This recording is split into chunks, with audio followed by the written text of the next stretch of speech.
Welcome in, everybody. Tony Cutillo here at Heat Ratio Sports for the Fantasy Firebox, talking on a Friday, giving you some DFS locks based on a Draftkings scoring system for your Sunday matchup, your most important Sunday matchup, because this is week 13, and this is for everything here, right? You win, you're in. You lose, you're out for a lot of people, so let's get right to it.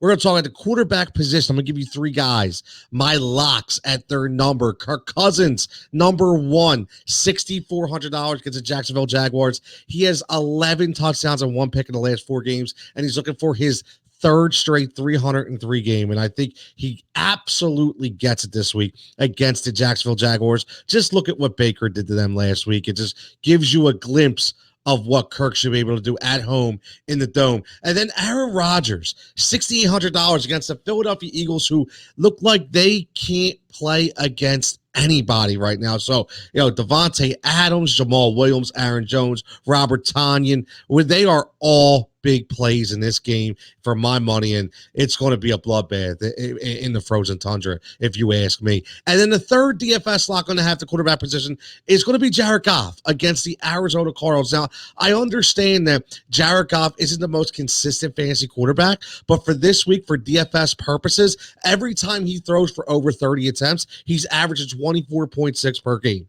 So that's, to me, this is going to be a 30-plus attempt game because it's McVay, it's versus the other guy who we talk about in Cliff Kingsbury, the other young offensive play caller. So I think they're going to be going nose to nose and a lot of points in this game. Then we're going to look at running back locks. Number one on my list is David Montgomery. He is a lock for me. It's the first time you will ever see him on Jigsaw's list. Now, the reason why is because he's going against the Detroit Lions, who basically have already checked out. Matt Patricia gone. Everything's changed in Detroit. They've already checked out. No Kenny Galladay on the offensive side. We'll get the other things of that later. But David Montgomery has a historic performance against the Detroit Lions whenever they face him. He's a volume-based back, and as long as he scores this week, which I really think that he will, at $5,500, he is a really, really good value. Then we're going to look at Wayne Goldman Jr., a guy weeks ago I said to pick up because we knew Devontae Freeman wasn't going to last,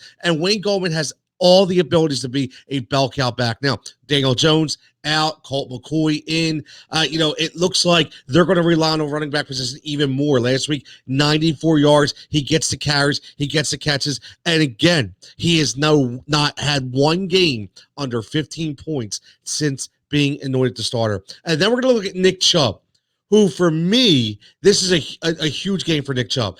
Kareem Hunt has been a non-factor since Nick Chubb has come back from injury. He's only gotten 3 touches out in the flat. Okay, 3 touches, meaning 3 targets as a offensive, pass catcher from the running back position since Nick Chubb has come back. So this is going to be Nick Chubb all day long. I can see well over 100 yards in this game, breaking off one big 50, 60, 70-yard run. And again, for $7,700 against Tennessee, I think it's going to be him versus Derrick Henry, and the fireworks are going to be set. Now we go to running back position.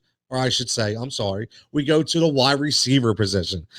Again, Justin Jefferson in Minnesota against Jacksonville. The Jacksonville Jaguars are giving up big numbers at Jarvis Landry last week. Justin Jefferson has been a find. Even with Adam Thielen coming back, he is still a guy to look at. 23.1 points per game in the last 3. Then Allen Robinson. Now, a lot of people talk about Robinson. Not enough.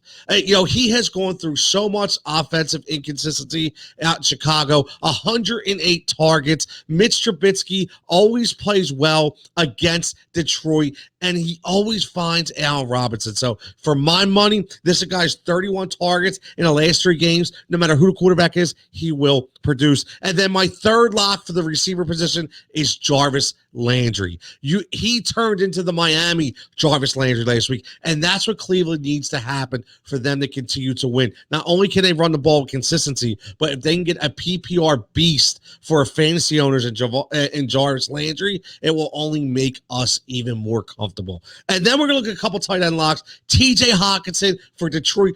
No more Kenny Galladay. Again, I don't think he'll play the rest of the season with his hip injury. And who else going to catch the ball? Not Marvin Jones, not Marvin Hull. Don't give me Damian Amendola. 100%. This is TJ Hawkinson's show. And then we're going to go back to the Giants here for Evan Ingram. I love what as long as Evan Ingram has been able to stay healthy, he shows you his ability to be able to be that number one offensive option for the New York Giants. And at $4,900, under $5,000, I don't think you can go wrong. Again, they are my locks for my DFS Draftkings lineup this week. Get at me in the threads at Cutillo23. Follow at Heat Ratio Sports for all the Fantasy Firebox episodes. And again, subscribe to the channel. Give us some comments. Let us know. We go live all the time every week. And again, good luck in week 13.